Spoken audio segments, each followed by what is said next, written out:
Hi dears, എന്തൊക്കെയാണ് എല്ലാവരുടെയും വിശേഷം? എല്ലാവരും സുഖമായിരിക്കുന്നോ? അപ്പോൾ മുത്തുമണികളെ ഞാനിന്ന് ഷെയർ ചെയ്യുന്നത് ഒരു കിഡ്ലൻ സ്നാക്ക് റെസിപ്പിയാണ് കേട്ടോ. കാണാനുള്ള മൊഞ്ച് പോലെ തന്നെ കഴിക്കാനും നല്ല സോഫ്റ്റ് ആയിട്ട് നല്ല ടേസ്റ്റി ആയിട്ടുള്ള നല്ലൊരു സ്നാക്ക് റെസിപ്പിയാണ് ഷെയർ ചെയ്യുന്നത്. അരിപ്പൊടിയും ക്യാരറ്റും ഒക്കെ വെച്ചിട്ടാണ് ചെയ്തെടുത്തിട്ടുള്ളത്. വളരെ സിമ്പിളായിട്ട് തന്നെ പെട്ടെന്ന് തയ്യാറാക്കി എടുക്കാൻ പറ്റിയിട്ടുള്ള നല്ലൊരു സ്നാക്ക് റെസിപ്പിയാണ് കേട്ടോ. വീഡിയോയിലേക്ക് പോകുന്നതിന് മുമ്പ് വീഡിയോ എല്ലാവരും ഒന്ന് സ്കിപ്പ് ചെയ്യാതെ മുഴുവനായിട്ട് കാണാൻ ശ്രമിക്കണേ. അപ്പോൾ നമുക്കിത് എങ്ങനെ ഉണ്ടാക്കുന്നത് നോക്കിയാലോ. അതിനായിട്ട് ഞാൻ ഒരു 2 മീഡിയം സൈസിലുള്ള ക്യാരറ്റ് ചെറിയ കഷ്ണങ്ങളാക്കി കട്ട് ചെയ്ത് വെച്ചിട്ടുണ്ട്. പിന്നെ ഒരു വലിയ ക്യാരറ്റ് ആ ഗ്രേറ്ററിൻ്റെ ഏറ്റവും ചെറുതായി കിട്ടുന്ന ഭാഗത്ത് വെച്ച് ഗ്രേറ്റ് ചെയ്തിട്ട് വെച്ചിട്ടുണ്ട്. അതൊരു കപ്പ് ഉണ്ട്. അപ്പോൾ കപ്പ് അളവിൽ കാണിച്ചു തരുന്നത് അളവ് തെറ്റുണ്ടാന്ന് വിചാരിച്ചിട്ടാണ് കേട്ടോ. അപ്പോൾ ഇനി ഈ കട്ട് ചെയ്ത് വെച്ചിട്ടുള്ള ക്യാരറ്റ് നമുക്കൊന്ന് അരച്ചെടുക്കണം. അപ്പോൾ ഞാനിതൊരു കപ്പ് അളവിൽ എത്ര ഉണ്ട് എന്ന് കാണിക്കുന്നുണ്ട് കേട്ടോ. അപ്പോൾ ഇതപ്പോൾ ഒരു കപ്പ് നിറച്ച് അത് ഇട്ടിട്ടുണ്ട്. അത് കൂടാതെ പിന്നെ കുറച്ചും കൂടി ഉണ്ട് കേട്ടോ. അപ്പോൾ 1.25 കപ്പ് ഉണ്ട് എന്ന് പറയാൻ കഴിയില്ല. ഒരു കപ്പും പിന്നെ കുറച്ചും കൂടിയാണ് ഉള്ളത്. ഇനി ഇതൊന്ന് അരച്ചെടുക്കണം. നല്ല ഫൈനായിട്ട് അരക്കേണ്ട, ചെറിയ തരികളോടുകൂടി നമുക്കൊന്ന് അരച്ചെടുക്കണം. അപ്പോൾ വളരെ കുറച്ച് വെള്ളം, അതായത് ഒരു 2 ടേബിൾ സ്പൂണൊക്കെ വെള്ളം ഒഴിച്ച് കൊടുത്തിട്ട് നമുക്കിതൊന്ന് അരച്ചെടുക്കാം. വെള്ളത്തിൻ്റെ അളവൊട്ടും കൂടി പോകരുത് കേട്ടോ. ഇതാ അപ്പോൾ ഞാൻ അരച്ചെടുത്തിട്ട് ചെറിയൊരു തരികളൊക്കെ ഉണ്ട് കേട്ടോ. ഒരുപാട് വലിയ തരികളല്ല, ചെറിയ ചെറിയ തരികളായിട്ടുണ്ട്, കുഴപ്പമില്ല. ഇനി അതിലേക്ക് ഞാൻ ചേർത്ത് കൊടുക്കുന്നത് 1 കപ്പ് അരിപ്പൊടിയാണ്. നമ്മൾ പത്തിരി, ഇടിയപ്പം ഇതിനൊക്കെ ഉപയോഗിക്കുന്ന നൈസായിട്ടുള്ള പത്തിരിപ്പൊടിയില്ലേ, ആ അരിപ്പൊടിയാണ് ഇതിലേക്ക് ചേർത്ത് കൊടുത്തിട്ടുള്ളത്. പിന്നെ അതിലേക്ക് ചേർക്കുന്നത് 2 ടേബിൾ സ്പൂൺ മൈദപ്പൊടിയാണ്. ഇതിന് പകരം കോൺഫ്ലോറിൻ്റെ പൊടി വേണമെങ്കിൽ ഉപയോഗിക്കാം കേട്ടോ. പിന്നെ ചേർത്ത് കൊടുക്കുന്നത് 2 ടേബിൾ സ്പൂൺ പാൽപ്പൊടിയാണ്. അപ്പോൾ പാൽപ്പൊടി കയ്യിലില്ലാത്തവർ ഇത് അരച്ചെടുക്കുന്ന സമയത്ത് വെള്ളത്തിന് പകരം പാല് ചേർത്താലും മതി. പിന്നെ അതിലേക്ക് മധുരത്തിനായിട്ട് ഞാനൊരു 1/3 കപ്പ് പഞ്ചസാരയാണ് ചേർത്ത് കൊടുക്കുന്നത്. ചെറിയൊരു മധുരമുള്ളൂ, ഒരുപാട് മധുരമില്ല. മധുരം കൂടുതൽ വേണ്ടവർക്ക് കൂടുതൽ ചേർത്ത് കൊടുക്കുക. പിന്നെ ഒരു 1/4 കപ്പ് സൺഫ്ലവർ ഓയിൽ ചേർത്ത് കൊടുത്തിട്ടുണ്ട്. പകരം നെയ്യോ മെൽറ്റഡ് ബട്ടറോ ഏത് വേണമെങ്കിലും ചേർത്ത് കൊടുക്കുക. 1 ടേബിൾ സ്പൂൺ വാനില എസൻസ് ചേർത്ത് കൊടുത്തിട്ടുണ്ട്. വാനില എസൻസ് ഇല്ല എന്നുണ്ടെങ്കിൽ ഏലക്കായപ്പൊടി ആയാലും മതി. ഇനി 1 കപ്പ് വെള്ളം എടുത്തിട്ട് അതൊന്നൊരു 1/4 ഭാഗത്തോളം വെള്ളം ഒഴിച്ചു കൊടുത്തിട്ടുണ്ട് ഞാൻ. അപ്പോൾ ഒരുപാട് വെള്ളം ആദ്യം ഒഴിച്ചു കൊടുക്കരുത്, കുറച്ച് നോക്കിയിട്ട് വേണമെങ്കിൽ മാത്രം ഒഴിച്ചു കൊടുക്കുക കേട്ടോ.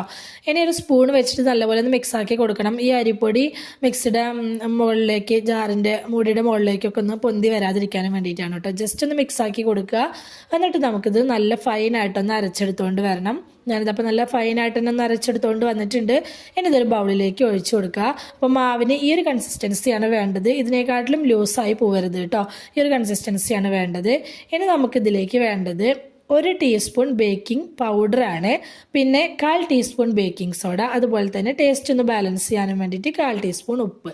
ഇത്രയും ചേർത്ത് കൊടുത്ത ശേഷം നന്നായിട്ടൊന്ന് വീണ്ടും ഇളക്കി മിക്സാക്കി എടുക്കുക. ബേക്കിംഗ് സോഡയും ബേക്കിംഗ് പൗഡറും ഉപ്പൊക്കെ നന്നായിട്ടൊന്ന് മിക്സായി കിട്ടണം. ആ രീതിയിൽ നമുക്കിതൊന്ന് മിക്സാക്കി എടുക്കുക. ഇനി അത് അവിടെ ഒരു സൈഡിലേക്ക് മാറ്റി വയ്ക്കുക.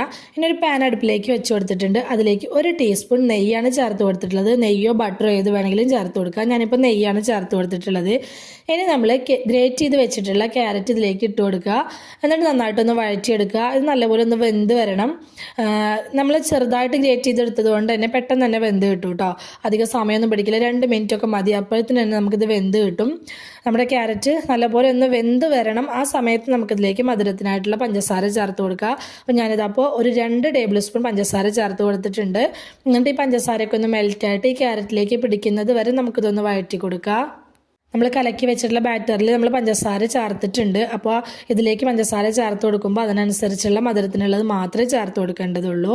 ഈ പഞ്ചസാരയൊക്കെ ഒന്ന് മെൽറ്റായി ക്യാരറ്റിൽ പിടിച്ച് വന്നിട്ടുണ്ടെങ്കിൽ നമുക്കിതിലേക്ക് ഒരു 2 ടേബിൾ സ്പൂണോളം വെള്ളം ഒഴിച്ചു കൊടുക്കുക. കൂടുതലാവേണ്ട, ഒരു 2 ടേബിൾ സ്പൂൺ മാത്രം വെള്ളം ഒഴിച്ചു കൊടുത്തിട്ട് ആ ക്യാരറ്റിലേക്ക് വെള്ളം ഒന്ന് നന്നായിട്ട് പിടിച്ച് കഴിഞ്ഞിട്ടുണ്ടെങ്കിൽ നമുക്ക് അപ്പം തന്നെ ഫ്ലെയിം അങ്ങ് ഓഫാക്കിയിട്ട് ഇത് ചൂടാറാനായിട്ട് വെക്കുക. അത് ചൂടാറുന്ന സമയം കൊണ്ട് നമുക്ക് ഈ സ്നാക്ക് തയ്യാറാക്കിയെടുക്കുന്ന ആ പാത്രങ്ങളൊന്ന് ഓയിൽ തടവിയെടുക്കുക. ഓയിലോ നെയ്യോ ഏത് വേണമെങ്കിലും ചേർക്കാം. ഞാനിപ്പോൾ ഓയിലാണ് ഒഴിച്ചു കൊടുത്തിട്ടുള്ളത്. ഇതുപോലെ ഒരു പാത്രങ്ങളാണ് ഞാൻ എടുത്തിട്ടുള്ളത്. കുഞ്ഞു കുഞ്ഞു സ്റ്റീലിൻ്റെ ബൗളാണ് എടുത്തിട്ടുള്ളത്. ഇനിയിപ്പോൾ അങ്ങനെയല്ല, നിങ്ങൾക്കൊരു സ്റ്റീലിൻ്റെ പ്ലേറ്റാണ് അതിലാണ് ചെയ്തെടുക്കാൻ എളുപ്പമെന്നുണ്ടെങ്കിൽ അതെടുത്താലും മതി. അങ്ങനെ ആകുമ്പോൾ ഒരുപാട് കട്ടി ഉണ്ടാവില്ലല്ലോ, പെട്ടെന്ന് തന്നെ വെന്ത് കിട്ടും ചെയ്യും കേട്ടോ. ഇങ്ങനത്തെ പാത്രങ്ങളാകുമ്പോൾ കുറച്ചൊന്ന് വെന്ത് കിട്ടാനുള്ള സമയം എടുക്കും. അപ്പോൾ നമ്മൾ ഓയിലൊക്കെ തടവി ഈ പാത്രങ്ങൾ മാറ്റി വെച്ചിട്ടുണ്ട്. നമ്മുടെ ബാറ്ററി ഞാൻ ഒന്നുകൂടി ഒന്ന് ഇളക്കി കൊടുക്കുന്നുണ്ട്. വിസ്ക് ഉപയോഗിച്ചൊന്ന് ഇളക്കി കൊടുത്തിട്ടുണ്ട് കേട്ടോ. ഇനി വിസ്ക് ഉപയോഗിക്കുമ്പോൾ നമുക്ക് നമ്മുടെ ബേക്കിംഗ് പൗഡറോ ബേക്കിംഗ് സോഡയോ ഒക്കെ അലിയാതെ എവിടെയെങ്കിലും കട്ട പിടിച്ച് കിടക്കുന്നുണ്ടെങ്കിൽ അതൊക്കെ പെട്ടെന്ന് തന്നെ അതൊക്കെ അലിഞ്ഞ് കിട്ടും കേട്ടോ, വിസ്ക് ഉപയോഗിച്ച് നമ്മൾ ഇളക്കുന്ന സമയത്ത്. ഇപ്പം ഒന്ന് ഇളക്കിയെടുത്ത ശേഷം ചൂടാറാനായിട്ട് മാറ്റി വെച്ചിട്ടുള്ള ക്യാരറ്റ് വഴറ്റിയത് പകുതി ഇതിലേക്ക് ചേർത്ത് കൊടുക്കുന്നുണ്ട്. മുഴുവനായിട്ട് ചേർക്കുന്നില്ല, പകുതി ചേർത്ത് കൊടുക്കുന്നുണ്ട്. കൂടെ തന്നെ 1 ടീസ്പൂൺ നാരങ്ങ അല്ലെങ്കിൽ വിനാഗിരിയോ ചേർത്ത് കൊടുക്കുക. ഞാനിപ്പോൾ 1 ടീസ്പൂൺ നാരങ്ങനീരാണ് ചേർത്ത് കൊടുത്തിട്ടുള്ളത്. എന്നിട്ട് വീണ്ടും നന്നായിട്ടൊന്ന് മിക്സാക്കി എടുക്കുക. നന്നായിട്ടൊന്ന് മിക്സാക്കി എടുത്തു കഴിഞ്ഞാൽ നമ്മുടെ ബാറ്റർ ഇവിടെ റെഡി ആയിട്ടോ. ഇത്രയേ ഉള്ളൂ. ഇനി നമുക്കിത് ആവിയായിട്ട് എടുക്കാനുള്ള പാത്രത്തിലേക്ക് ഇതുപോലെ നമ്മൾ ഓയിൽ തടവി വെച്ചിട്ടുള്ള പാത്രം ഉണ്ടല്ലോ അതിലേക്ക് ഒഴിച്ചു കൊടുക്കുക. ഒഴിച്ചു കൊടുക്കുന്ന സമയത്ത് പാത്രം മുഴുവനായിട്ട് ഒഴിച്ചു കൊടുക്കരുത്. ബേക്കിംഗ് സോഡയും ബേക്കിംഗ് പൗഡറൊക്കെ ചേർത്ത് കൊടുത്തതുകൊണ്ട് തന്നെ കുറച്ചൊന്ന് പൊന്തി വരും. അതുകൊണ്ട് പാത്രത്തിൻ്റെ 1/4 ഭാഗത്തോളം മാത്രം ഒഴിച്ചു കൊടുക്കുക കേട്ടോ.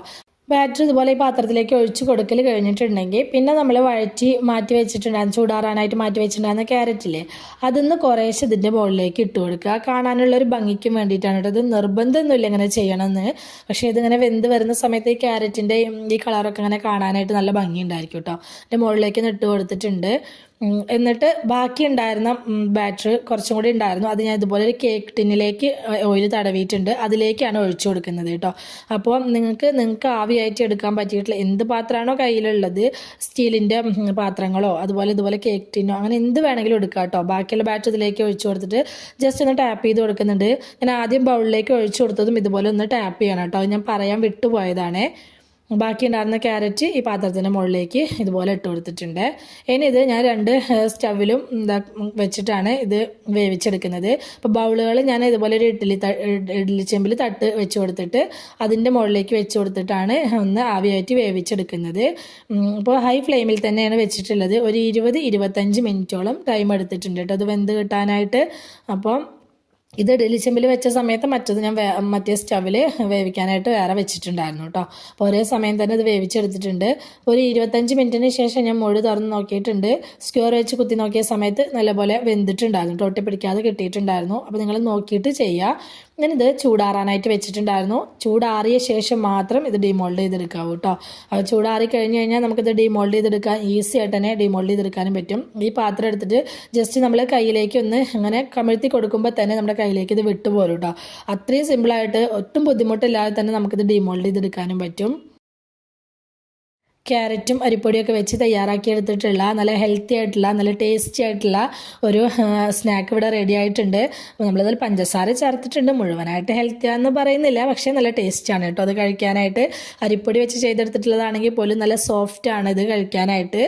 അപ്പോൾ നിങ്ങളിതുപോലെ ട്രൈ ചെയ്ത് നോക്കിയിട്ടില്ല എന്നുണ്ടെങ്കിൽ തീർച്ചയായിട്ടും ഒന്ന് ട്രൈ ചെയ്ത് നോക്കട്ടെ. സ്കൂളിൽ വരുന്ന മക്കൾക്കൊക്കെ ഉണ്ടാക്കി കൊടുക്കാനൊക്കെ ആയിട്ട് അടിപൊളിയാണ്. കാണാനുള്ള മൊഞ്ച് പോലെ തന്നെയാണ്, കഴിക്കാനും അടിപൊളിയാണ്. അപ്പോൾ നമ്മുടെ ഇന്നത്തെ ക്യാരറ്റും അരിപ്പൊടിയൊക്കെ വെച്ച് ചെയ്തെടുത്തിട്ടുള്ള നമ്മുടെ സ്നാക്കിൻ്റെ റെസിപ്പി എല്ലാവർക്കും ഇഷ്ടമായി എന്ന് വിചാരിക്കുകയാണ്. ഇഷ്ടമായിട്ടുണ്ടെങ്കിൽ സബ്സ്ക്രൈബ് ചെയ്യാതെ കാണുന്ന കൂട്ടുകാരൊന്ന് സബ്സ്ക്രൈബ് ചെയ്ത് സപ്പോർട്ട് ചെയ്യണേ. അതുപോലെ തന്നെ റെസിപ്പി ഇഷ്ടമായിട്ടുണ്ടെങ്കിൽ അതിപ്പോൾ തന്നെ ഒരു ലൈക്ക് തന്ന് സപ്പോർട്ട് ചെയ്യണം കേട്ടോ. അതുപോലെ തന്നെ ഹൈപ്പ് ചെയ്യണം. നിങ്ങളുടെ അഭിപ്രായങ്ങളെല്ലാം കമൻ്റായിട്ട് പറയണം. റെസിപ്പി ഇഷ്ടമായിട്ടുണ്ടെങ്കിൽ അത് നിങ്ങൾക്ക് ഉപകാരപ്പെട്ടു എന്ന് തോന്നുന്നുണ്ടെങ്കിൽ നിങ്ങളുടെ ഫ്രണ്ട്സിനോ ഫാമിലിക്കോ ഒക്കെ ഒന്ന് ഷെയർ ചെയ്ത് കൊടുക്കുക കൂടി വേണേ. ഇതുവരെ കൂടെ നിന്ന് സപ്പോർട്ട് ചെയ്തിട്ടുള്ള എൻ്റെ എല്ലാ മുത്തുമണികൾക്കും ഒരുപാട് നന്ദി. എന്നാൽ ശരി, സിമ്പിൾ ആൻഡ് ടേസ്റ്റി റെസിപ്പിയുമായി ഞാൻ വീണ്ടും വരാം. ബൈ.